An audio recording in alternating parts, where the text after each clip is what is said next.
Okay, this diagram here shows the use of 5-wire relays in an air conditioning system, an automotive air conditioning system.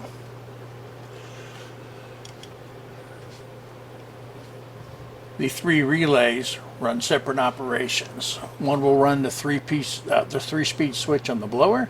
One will run the condenser fan on the front of the radiator, the condenser, and then the third one will run the AC compressor. The fuses are all in line, what is needed. These fuses are not necessary, just there in case something happens to the relay. The AC switch turns all 3 relays on. When you turn the AC on, all 3 relays come on: the fan, condenser, the blower, and the compressor all come at the same time.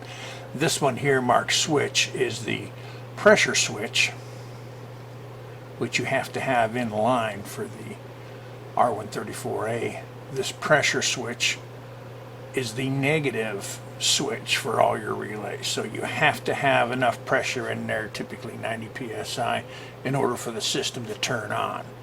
So everything from your pressure switch is going to be the negative side of the relay, and the AC switch is going to be the positive side of the relay. And of course all the relays will run off the back of the alternator.